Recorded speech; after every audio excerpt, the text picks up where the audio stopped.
말씀 전하도록 하겠습니다.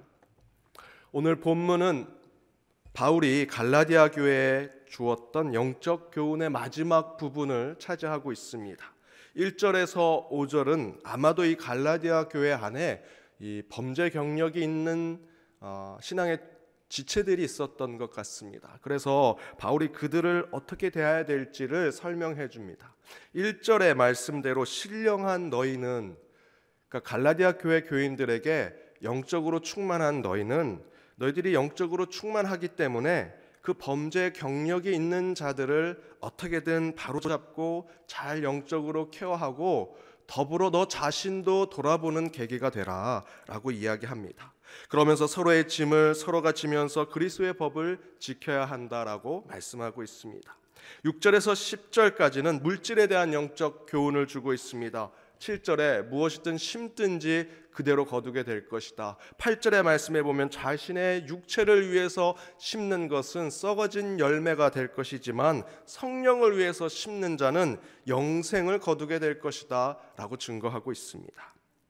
바로 이것이 6장 1절에서 10절 오늘 본문에 대한 말씀입니다. 저는 그 가운데 1절 말씀을 통해 깊이 묵상하고 여러분과 나누길 원합니다. 우리 1절 말씀을 함께 읽어보도록 하겠습니다. 함께 읽겠습니다.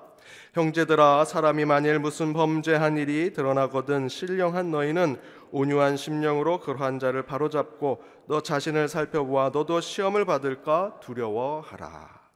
앞에서 말씀드린 대로 갈라디아 교회 안에 범죄의 경력이 있는 신앙의 지체들이 있었습니다. 그런 상황에 대해서 바울은 그들을 너무나 정죄하지 말고 그들을 잘 타일르고 가르쳐서 다음에 이렇게 해라 라고 이야기하는 그 부분이 중요한데, 그것이 바로 너 자신을 살펴보아, 그 범죄의 경력이 있는 신앙의 지체들을, 그들의 삶을 살펴보아 너도 시험을 받지 않게 하라 라고 증거하고 있습니다. 이런 상황에 우리에게 주는 교훈을 우리는 이렇게 얘기할 수 있습니다. 타산지석이다. 남의 상황을 보고 타인의 모습을 보고 내 자신을 다듬고 연마해서 바른 삶을 살아가는 것입니다. 사실은 우리 신앙에 이런 모습이 필요한데 우리는 거꾸로 된 삶을 살아갈 때가 너무나 많습니다. 말씀을 들으면 그 말씀이 지금 내게 주어진 내 마음을 찔리게 하는, 회개케 하는 말씀인데 꼭 그런 말씀을 들으면 저희는 다른 누군가를 찾습니다. 설교 중에 꼭 들어야 할 말씀, 이거는 내가 들어야 하는데 그렇게 생각하지 않고 야, 이건 내 남편이 들어야 되는데, 내 아내가 들어야 되는데, 이 권사님, 이 집사님이 들어야 하는데 생각을 하는 것이죠. 하나님은 분명히 설교단을 통해서 여러분 자신에게 말씀을 주고 계시는데 우리는 다른 누군가를 찾을 때가 많습니다. 가끔 설교할 때 보면 어느 한 말씀 가운데 주변을 두리번거리시는 분이 계십니다. 이 집사가 왔나, 이 권사가 왔나, 이 말씀은 이 사람이 들어야 되는데 라고 생각하는 것이죠. 제게 가끔 아는 목사님이 문자를 주십니다. 김 목사, 이 설교 꼭 들어봐. 당신에게 필요한 거야. 들어보면 꼭 목회자들 문제 삼고 얘기하는 설교를 저한테 보내줍니다. 그럼 전 속으로 이 자식이 정말,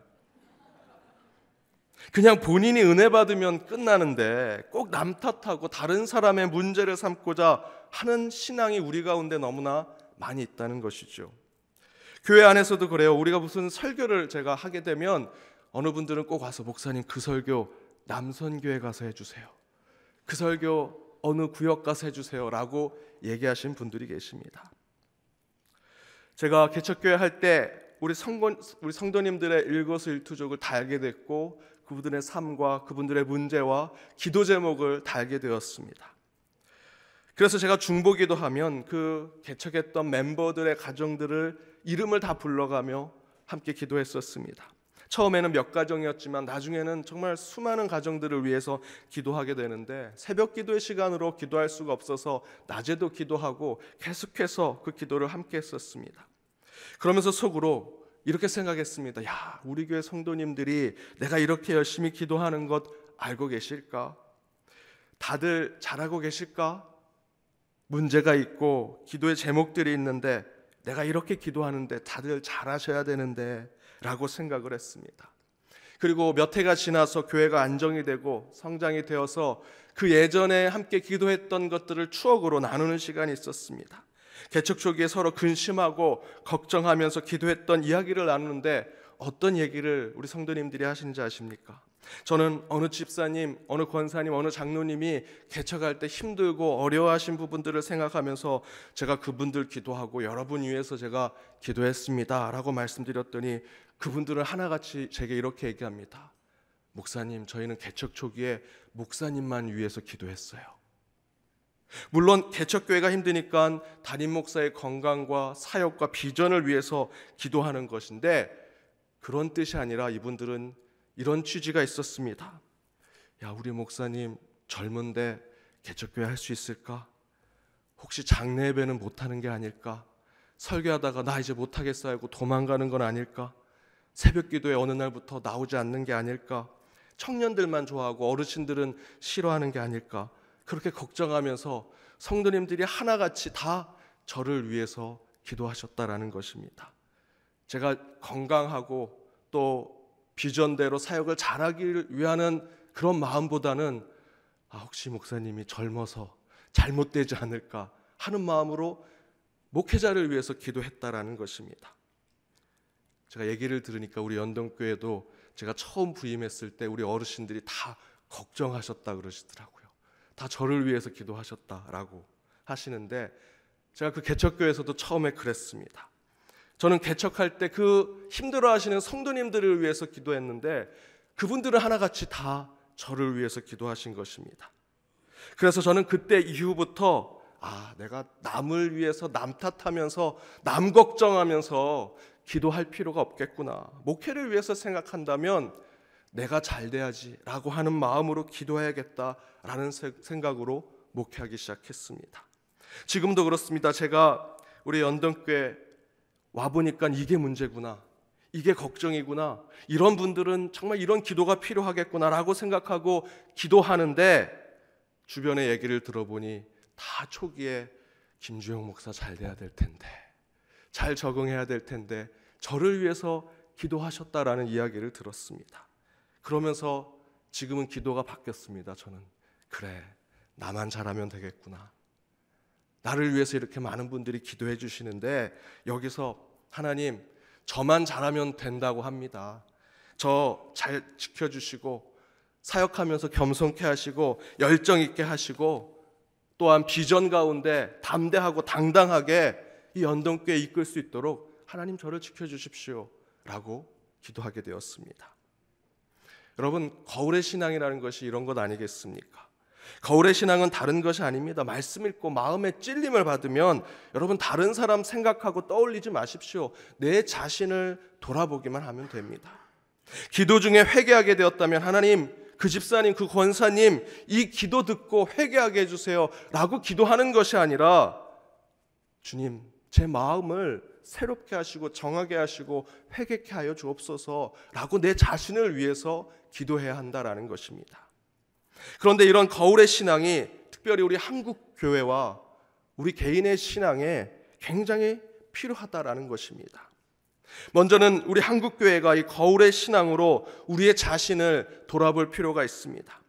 하나님이 왜 이 짧은 역사 속에서 우리 한국의 기독교와 이 교회를 부흥케 하셨는가? 특별히 한국의 경제 성장 가운데 한국 교회도 왜 함께 맞물려서 성장케 하셨는가?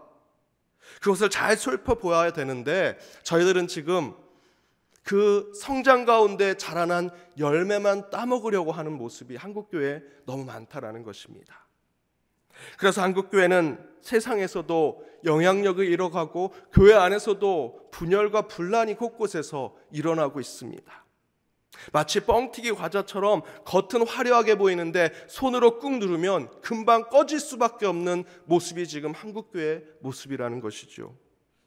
그렇다면 무엇을 타산지석, 거울의 신앙으로 삼아서 우리의 한국교회 지금의 이 문제들을 해결할 수 있을까?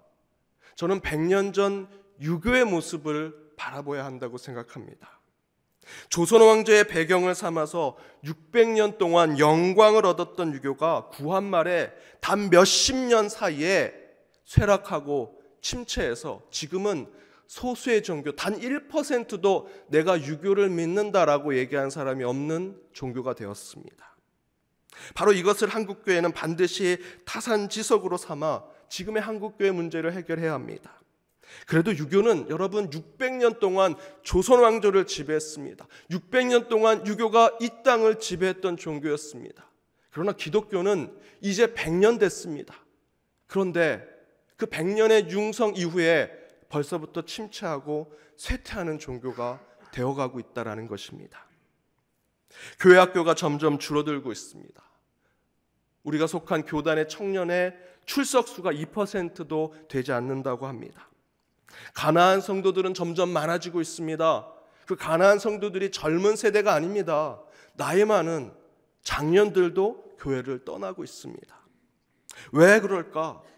교회 내부 안의 문제를 찾을 수 있지만 우리는 타산지석, 역사의 거울을 비춰서 100년 전 유교가 쇠락했던 그 모습 가운데 한국교회가 다시 일어설 수 있는 준비를 해야 한다는 것입니다. 그 이야기를 길게 얘기하면 너무나 많은 이야기가 될 수 있으니 짧게 간단하게 그 유교가 쇠락했던 이유를 살펴본다면 그 첫 번째는 구한 말의 유교는 물질주의와 계급주의에 빠져 있었습니다. 양반과 관직을 돈으로 주고받으며 살 수 있었던 시대입니다. 매관, 매석이 있었던 시대였습니다. 그런 모습이 지금 한국교회도 있지 않습니까? 큰 대형교회 목회자가 그 아들에게 교회를 물려주는 세습이 곳곳에서 이루어지고 있습니다. 직분을 돈으로 주고 사려고 하는 모습이 교회 안에 있는 것입니다. 구한말의 유교의 모습과 뭐가 다르겠습니까?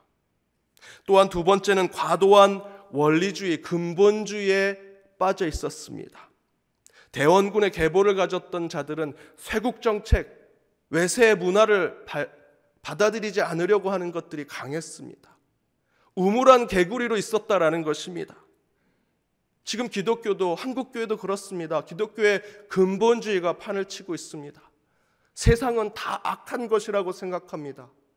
사단이 세상을 지배했다고 생각합니다. 우리끼리만 잘 된다고 생각합니다. 이것이 구원의 방주라 생각하지만 그렇지 않습니다. 세상 사람들이 다 지금 침몰하고 있는 배가 한국교회라고 얘기합니다. 세상의 문화, 세상의 과학, 사상과 철학에 대해서 우리는 대화하고 그 가운데 하나님의 뜻을 함께 찾을 필요가 있습니다. 세 번째는 교육의 부재입니다. 구한말의 유교는 여전히 서당에 모여서 교육을 했습니다. 그러나 곳곳에 있는 일본과 중국은 서양 문물이 들어와 새로운 교육 시스템을 가져왔습니다. 신학문으로 새로운 사람들을 키웠습니다. 지금 한국교회 교회학교 어떻습니까? 세상 문화를 쫓아가지 못해서 아이들이 교회를 오지 않습니다. 바로 이런 것을 타산지석 삼아 한국교회를 다시 새롭게 해야 할 것입니다. 또 다른 하나는 우리의 신앙을 거울의 신앙으로 살펴보아 날로 새로워지는 우리의 신앙이 되어야 할 것입니다. 우리가 거울로 삼아야 하는 신앙의 대상은 무엇일까? 저는 묵상 가운데 여러분 조금 의아해하실지 모르지만 저는 코카콜라의 전략을 우리의 신앙의 거울 삼아야 한다고 생각합니다. 여러분 비자카드의 경쟁 상대가 누군지 아십니까? 마스터카드? 아메리칸 익스프레스? 아닙니다. 비자카드의 경쟁 상대는 현찰입니다. 현찰. 캐시. 여러분 지갑에 있는 지폐. 비자카드는 다른 카드사가 경쟁 상대가 아닙니다. 현찰보다 더 많은 사람들이 비자카드를 갖고 다니는 것이 그들의 경영 전략입니다. 이 예화가 10년 전 예화인데요. 벌써 많이 업그레이드가 됐습니다. 아마존닷컴이라고 미국의 가장 큰 인터넷 쇼핑몰이 있습니다. 서점으로 시작한 이 회사가 지금은 미국의 전역의 모든 물품, 음식까지도 식당까지도 다 지금 이 쇼핑몰이 하고 있습니다. 이 아마존닷컴의 경쟁 상대는 누굴까요? 다른 큰 인터넷 쇼핑몰, 이베이, 베스트바이, 우리로 얘기하면 인터파크, 쿠팡 그런 게 경쟁 상대일까요? 아닙니다. 아마존닷컴의 최대 경쟁 상대는 미국 은행입니다. 인터넷 쇼핑몰에서 물건을 사면 소비자들이 다 은행에 있는 돈을 연결해서 돈을 사죠. 그런데 이 아마존닷컴은 아마존페이라는 것을 만들기 시작했습니다. 은행에 돈 집어넣지 마십시오. 어차피 아마존닷컴에서 쇼핑할 거니 우리가 그런 은행과 같은 시스템을 만들겠습니다. 여기다 돈을 넣으십시오. 이자도 좀 더 드리겠습니다. 수수료도 없습니다. 이제 미국 은행에 돈을 넣지 마십시오. 아마존페이에 돈을 넣으십시오. 상상을 뛰어넘는 것이 세상에서 지금 이루어지고 있는 것입니다. 하나 더, 코카콜라의 경쟁 상대는 누군지 아십니까? 펩시콜라. 예전에 한국에 8.15 콜라가 있었는데 그 콜라? 아니면 커피? 아닙니다. 코카콜라의 경쟁 상대는 물입니다. 물. 그들의 목표는 세상 사람들이 물보다 콜라를 더 많이 찾게 하는 것이 그들의 경영 전략입니다. 실제로 미국의 많은 사람들은 물보다 콜라를 더 많이 마시기도 합니다. 그런 배포를 가진 코카콜라 회사가 가진 초기의 경영 전략 가운데 하나가 이런 것이 있었습니다. 코카콜라 병이 깨져도, 그리고 조각이 나도, 어떤 조각을 보아도 상표가 찍혀 있지 않을지라도 그 코카콜라 병의 조각을 보고 이거는 코카콜라 병이구나 라는 것을 알 수 있도록 코카콜라 병을 제작한다라는 것이었습니다. 제가 이 글을 읽고 정말 대단한 회사구나 라는 생각을 했습니다. 그래서 이 코카콜라는 모든 세계에 다 들어가 있구나, 모든 사람이 그래도 코카콜라를 알게 되었구나 라는 것을 생각하게 되었습니다. 코카콜라 병이 깨져도 거기에 상표가 찍혀져 있지 않더라도 여러분 코카콜라 병을 이렇게 보면, 조각을 보면 이건 코카콜라 병이구나 라는 것을 알 수 있도록 그 병을 만들어야 한다라는 것입니다. 그리고 저는 그 전략을 우리 신앙 가운데 적용해 보며 생각해 보았습니다. 우리는 주일날 말씀을 듣고 거룩한 예배를 드리고 세상으로 나아갑니다. 그런데 우리의 삶이, 그 주중의 삶이 신앙 가운데 파편화된 조각처럼 나눠진 주중 하루하루의 삶, 한 시간 한 시간의 삶이 여러분 세상 사람들에게 여러분의 그 한 시간이, 여러분의 그 하루가 그 사람들에게 저 사람은 그리스도인이구나, 믿는 자구나, 하나님을 구세주로 믿는 사람들이구나 라는 것을 보여주고 있느냐, 우리가 조각되어진 그 삶의 파편들이 사람들에게 거룩한 자의 모습을 비춰주고 있는가 라는 것으로 저의 삶을 돌아보았습니다. 왜 교회가 많은 사람들을 전도하고 선교하지 못할까? 왜 세상에서 영향력을 주지 못할까? 그 근심하는 속에 저는 이 코카콜라의 전략을 타산지석 삼아서, 거울 삼아서 우리의 신앙을 돌아보아야 한다라는 생각을 하게 되었습니다. 내 삶의 조각이 그리스도를 증거하고 있는가? 내 삶의 파편들이 사람들에게 예수 그리스도와 복음을 드러내고 있는가? 주일날 온전한 사람으로 세상에 나가서 한 시간, 하루를 살아갈 때 그 단 1분 1초라도 저와 여러분이 그리스도의 삶과 복음을 비춰주는 한 조각의 삶으로 살아가고 있는가? 여러분, 우리를 돌아봐야 합니다. 사랑하는 토요 새벽 제단을 지키시는 여러분, 저는 특별히 이 토요일날 새벽 제단을 지킨 여러분을 더욱더 축복하기를 원합니다.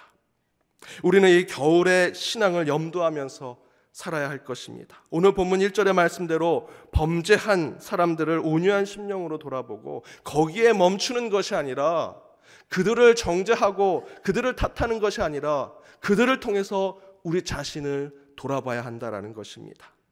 먼저는 우리 교회가 쇠락하고 멸망해가는 세상에 어느 나라, 어느 민족, 어느 사상, 어느 모임처럼 그런 멸망하고 쇠락하는 모습 가운데 우리 교회의 상황들을 돌아보면서 그 말씀에 비춰 우리가 영적으로 다시 내실을 기할 수 있는 것이 무엇인지 돌아봐야 한다는 것입니다. 또한 우리의 신앙도 늘 개혁하고 또 개혁하는 신앙이 되기 위해서 나를 내려놓고 성령의 내주하심으로 날로 새롭게 되는 주님의 능력으로 살아가는 저와 여러분의 삶이 되어야 합니다. 여러분, 남 탓하지 마시고요, 바깥 세상의 문제를 탓하고 그것을 정죄하는 것에 여러분의 신앙에 에너지를 쏟지 마십시오.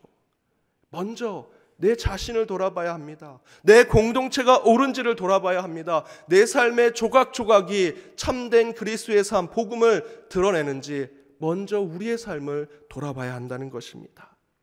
먼저 나를 세우고자 노력할 때 하나님은 그 자를 사용하시리라 믿습니다. 그러한 삶의 결단으로 나아가는 저와 여러분이 되기를 주님의 이름으로 축복합니다. 기도하겠습니다. 사랑의 하나님 감사합니다. 주님께서 허락하신 이 제단 가운데 함께 찬양하고 귀한 특성으로 은혜를 받게 하시며 또한 말씀 위에 서게 하심을 감사드립니다. 주님, 저희에게 거울의 신앙을 허락하여 주옵소서. 남 탓하며 세상의 문제를 치부하고 그 가운데 그것에 저희들 정죄하는 것에 저희들의 영적인 모습을 쏟아내는 것이 아니라 그것을 통해 내 자신을 살펴보고 나를 돌아보며 내 공동체를 더욱더 기도하는 자들이 되게 하여 주옵소서. 우리 자신을 돌아보아 시험받지 않게 하시고 우리를 늘 새롭게 하신 주님을 바라보아 내가 주님 앞에 어떻게 서 있는지를 돌아보는 우리의 신앙이 되게 하여 주옵소서. 그리하여 늘 주님 앞에 예배하는 자, 준비하는 자 되게 하여 주옵시며 이를 통해 저희를 사용하신 주님 앞에 바로 서는 저희 모든 심령들이 되게 하여 주옵소서. 특별히 새벽 제단 가운데 나왔습니다. 주일을 준비하게 하시고 한 주 동안 주님 앞에 기도하지 못했고 저희의 마음을 내어놓지 못했던 이 시간 더욱더 주님 앞에 그 모든 것을 내려놓고 기도하게 하시며 그 기도의 입술 가운데 주님 응답을 허락하시고 회복을 허락하시며 치유를 허락하여 주옵소서. 찬양으로 나아가고 기도로 나아갈 때 주여 역사하여 주옵시며 주님이 허락하신 참된 뜻을 깨닫며 나아가는 저희 모두가 되게 하여 주옵소서. 이 모든 간구 예수님의 이름으로 기도드립니다. 아멘.